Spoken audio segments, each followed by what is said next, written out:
As author of Doris Miller, A Silent Medal of Honor, written in 1995 and published by Eakin Press in 1997,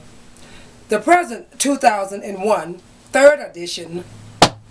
jacket cover of the biography novel I wrote about my uncle, World War II hero Doris Miller, portray my 2001 World War II Doris Miller action figure doll invention. 7 other of my authored books, Doris Miller, Pearl Harbor Hero, Doris Miller Moves in History Up to a New War, first and second editions, Doris Miller Unmasked in Present Times, first and second editions, Doris Miller, An Unforgotten Warrior of World War II, Doris Miller with Change, and Doris Miller with Conflict. Enlighten the world about the war hero and the concern yet haunting his fame that is yet to come about, being his awardings of the Congressional Medal of Honor. Beyond the roots of Doris Miller's beginning life in Waco, Texas, and extending up to the historical date, December the 7th, 1941, all 8 of my books relate to readers how Doris Miller rose above his shouted messman title as Japanese bomber planes zeroed in, bombing Pearl Harbor. Doris Miller put forth heroic actions above and beyond his call of duty to defend America. He rescued several of his fallen comrades and his captain, Captain Mervyn Sharp Benyon, aboard the USS West Virginia that had received great devastation. Perfecting further bravery, Doris removed a deck gunner from a starboard machine gun, and he fired at the Japanese bomber planes until he was ordered to abandon ship. Though passengers denied the full-fledged count of 5 Japanese planes that Doris Miller shot down, as he reported to his brothers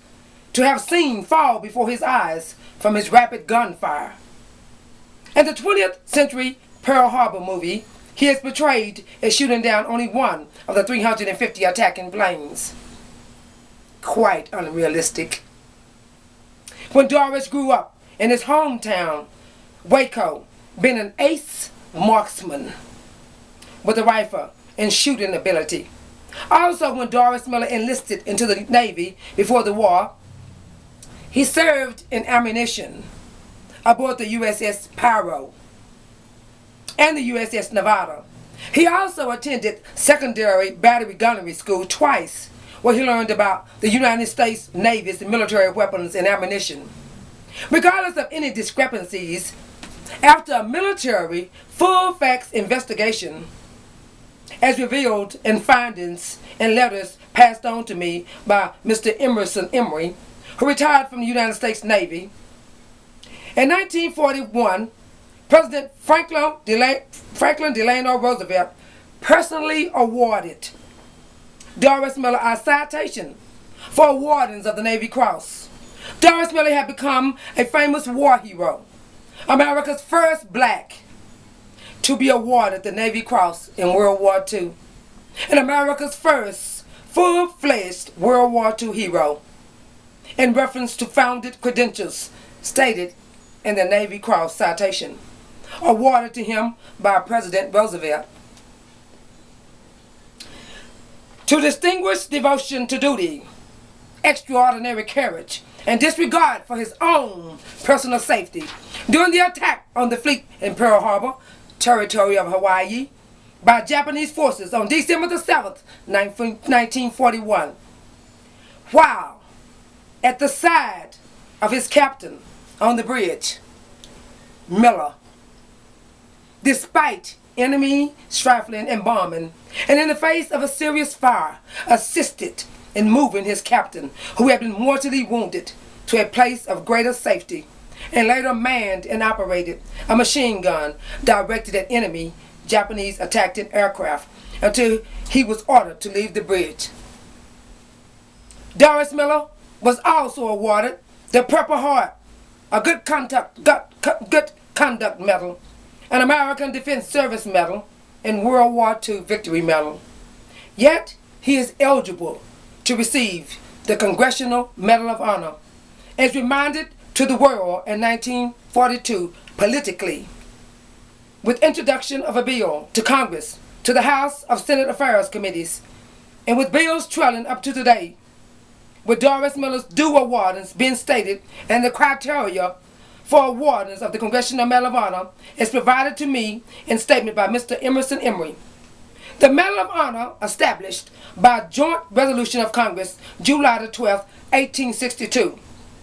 amended by Act of 9, July 1918, and Act of 25th of July 1919,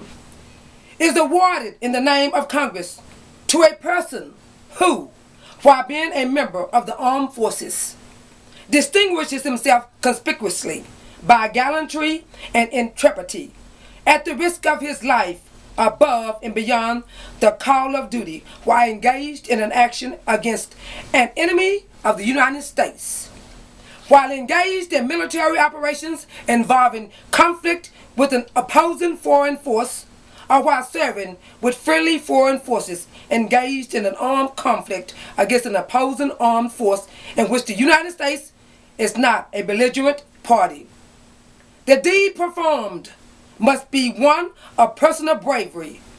or self-sacrifice so conspicuous as to clearly distinguish the individual above his comrades, and must have risk of life. Incontestable proof of the performance of service is exacted, and each recommendation for award of this decoration is considered on the standard of extraordinary merit. Eligibility is limited to members of the armed forces of the United States in active federal military service. Doris Miller stood his ground, fighting for his country above and beyond his call of duty, risking his life to save his comrades. Uncowing, Doris Miller had full knowledge that he was facing certain death, as he put forth fight, expertise, and shooting ability, being inspirations to his worth, and a message to all that dreams do come true, as he remained hopeful that Doris Miller would be awarded the Congressional Medal of Honor that he is very due of receiving.